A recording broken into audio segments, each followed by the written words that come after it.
Chaz and AJ in the morning. Connecticut is in a financial disaster right now, and in the studio with us is Ben Barnes. He's the Connecticut financial dude. You have a really long title. I'm not going to get into that. Yeah. Good morning. Thanks for coming in. It's my pleasure. Good morning. How bad is it? It's pretty bad. We've seen worse in the last couple of years, but things have not gotten better as quickly as anybody would have liked. $365 million deficit right now. And that's for the current year we're in, which ends on June 30th. So, And then it gets worse than that in the next year, right? yeah. How bad does it get? If we don't do anything different, we would have a gap of about $1 billion. $1 billion. $1 billion. Oh, boy. Why can't the state just play Powerball? Yeah, why not? That'd be He a bought nice tickets, fix. didn't he?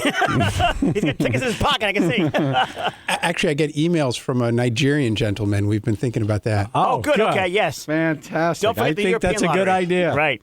Calls him a gentleman. How do we get out of this? Is it your job to come up with ideas? Yes, and also to sift through all the ideas that everybody else comes up with. We're pretty committed not to raising taxes again. We raised taxes Hold on, 2 wait a years minute. ago. What did he say? Pretty well Pretty committed? committed.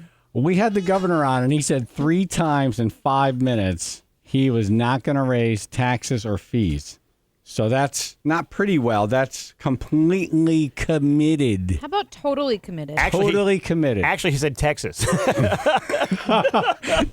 I was wondering why he kept saying when Texas. the governor was on, he said Texas? Texas, yeah. Oh. Well, I raised Texas. Well, not raise Texas. So what are some of the things you think we need to do to fix this budget problem? Besides move. Let's take over Rhode Island. Well, a big piece of it is healthcare. We spend a lot of money on healthcare, and there are a lot of ways that we can find to provide healthcare more cost effectively. It's just a huge, fast Healthcare growing for piece. who? Who are we spending Well, this we money on? spend money on healthcare for Elderly? for the elderly and the poor. Right. We spend about $6 billion. Well, not quite six, but $5.5 billion a year on healthcare. How much of that do you think is fraud? Like if we investigated that we can cut? Well, that's an interesting point. Some states have I've seen some studies that estimate that as much as 5% or low percentage, but still 5% of billions of dollars is There's a lot of money. Oh yeah, exactly. Absolutely. There's no love question. I love that he recognizes this. I remember during the presidential debates, the president was saying, "Well, that's only 1% of the budget." Well, you know what? When the budget's like $60 trillion, that's a lot of money. It's a decent chunk, yeah. So.